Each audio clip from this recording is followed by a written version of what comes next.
Hello student, ज्ञान प्रवाह classes में आपका स्वागत है। आज हम पॉलिटी की शॉर्ट नोट्स की सीरीज लेके आए हैं। इसके पहले हमने इतिहास के तीनों भागों के शॉर्ट नोट की सीरीज का फुल वीडियो अपने चैनल पर अपलोड कर दिया है। अगर आप लोग उसे देखना चाहते हैं तो हमारे चैनल पर जाके प्ले लिस्ट में उसे देख सकते हैं, जो हमारे आने वाले एग्जाम के लिए बहुत ही महत्वपूर्ण सीरीज है। तो चलिए हम आज की टॉपिक की शुरुआत करते हैं। तो आज का हमारा टॉपिक है, इसमें हम दो टॉपिक पढ़ेंगे। इसमें हमारा पहला है संवैधानिक संशोधन और दूसरा है हमारा वरीयता क्रम। अगर आप लोगों को मेरा वीडियो अच्छा लगे तो वीडियो को लाइक कर दीजिएगा, चैनल को ज्वाइन कर लीजिएगा और इसे शेयर भी कर दीजिएगा। बेल आइकन बटन भी दबा दीजिएगा कि मेरे आने वाले नेक्स्ट वीडियो का नोटिफिकेशन आप तक पहुंच सके। और कमेंट करके बताइएगा कि आप लोग को ये सीरीज कैसी लग रही है, कि मैं आगे इस सीरीज को कंटिन्यूअस कर सकूं। तो चलिए हम आज की टॉपिक की शुरुआत करते हैं। आज का हमारा टॉपिक है संवैधानिक संशोधन, भाग 20, अनुच्छेद 368। इसमें पढ़ेंगे भारत में संविधान संशोधन की प्रक्रिया अनुच्छेद 368 के तहत निर्धारित है, जो संसद को संविधान में संशोधन करने की शक्ति प्रदान करता है। यह प्रक्रिया लचीली और कठोर दोनों का संतुलन बनाए रखती है, ताकि संविधान को समय के साथ बदलती परिस्थितियों के अनुरूप ढाला जा सके, लेकिन इसे अनावश्यक बदलाव से भी बचाया जा सके।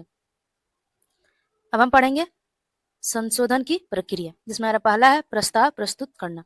संशोधन विधेयक को संसद के किसी भी सदन या लोकसभा या राज्यसभा में पेश किया जा सकता है। यह विधेयक सरकार या किसी संसद द्वारा पेश किया जा सकता है, लेकिन यह निजी सदस्य विधायकों के रूप में कम ही होता है।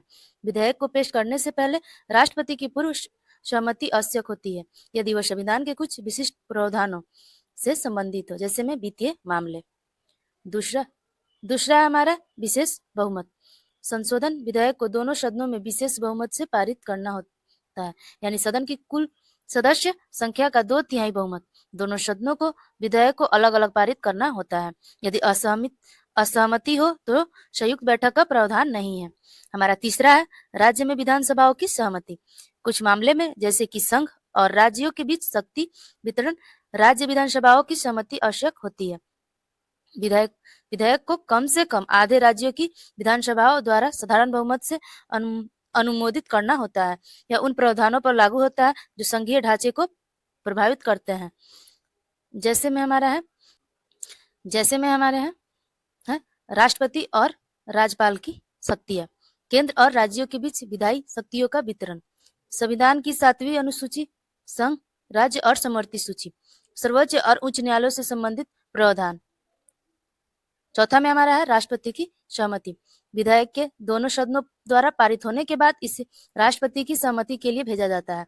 राष्ट्रपति को संशोधन विधेयक पर हस्ताक्षर करना अनिवार्य है, वे इसे वीटो नहीं कर सकते हैं। अब हम पढ़ेंगे संशोधन के प्रकार।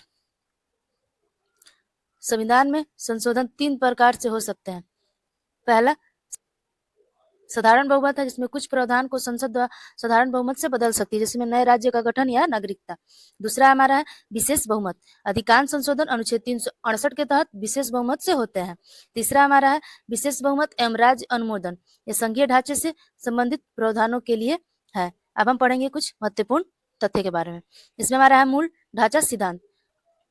1973 में केशवानंद भारती बनाम केरल राज्य मामले में सुप्रीम कोर्ट ने मूल ढांचा सिद्धांत प्रतिपादित किया। इसके अनुसार संसद की संविधान में संशोधन कर सकती है, लेकिन संविधान के मूल ढांचे जैसे लोकतंत्र, धर्मनिरपेक्षता, संघवाद, न्यायिक समीक्षा को नष्ट नहीं कर सकती है।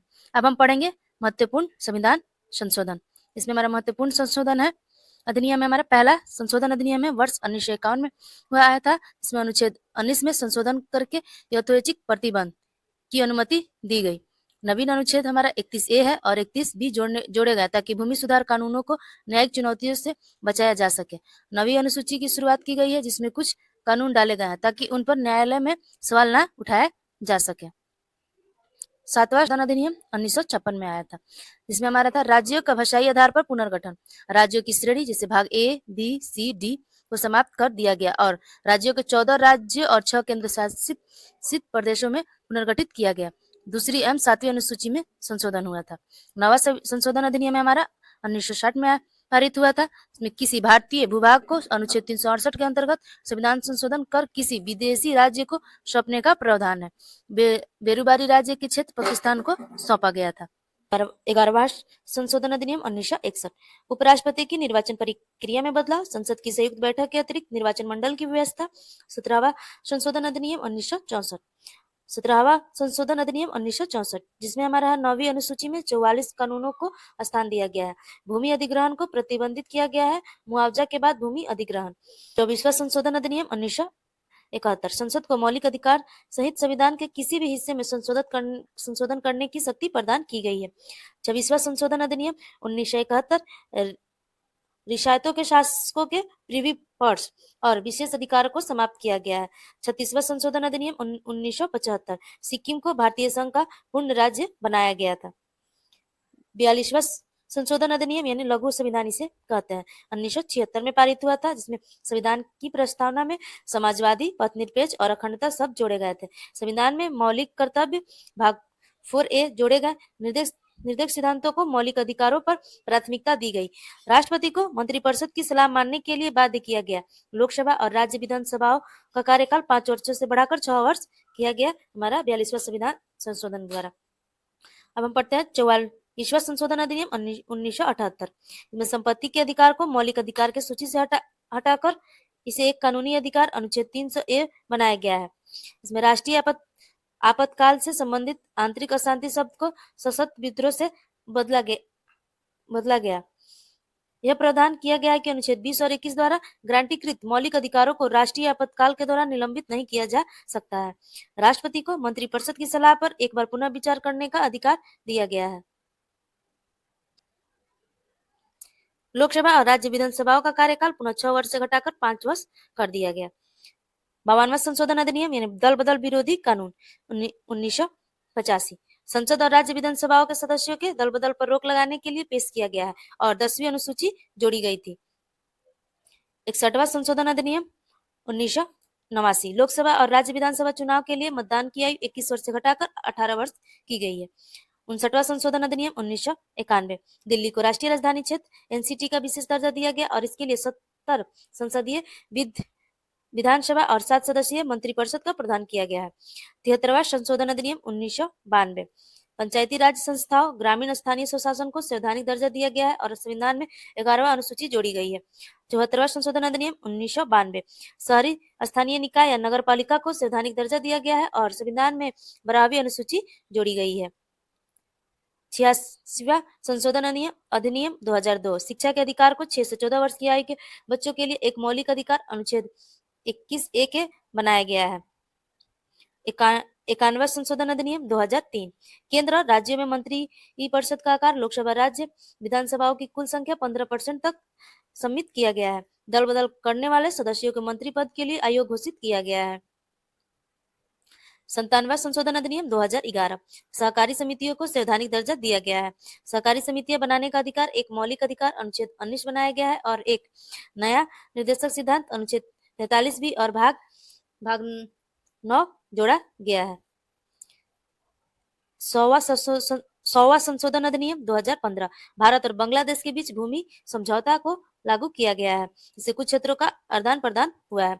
1 संशोधन अधिनियम 2016, वस्तु कर सेवा कर जीएसटी को लागू किया गया, जिससे भारत में अप्रत्यक्ष कर प्रणाली में बड़ा बदलाव आया। 102 संशोधन अधिनियम 2018, राष्ट्रीय पिछड़ा वर्ग आयोग एनसीबीसी को संवैधानिक दर्जा दिया गया और इससे सामाजिक और शैक्षणिक रूप से पिछड़े वर्गों को शिकायतों और कल्याणकारी उपायों की जांच करने की शक्ति प्रदान की गई। 103वां संशोधन अधिनियम 2019 में आया, इसमें आर्थिक रूप से कमजोर वर्ग ईडब्ल्यूएस के लिए सरकारी नौकरी और शैक्षणिक संस्थाओं में 10% आरक्षण का प्रावधान किया गया है।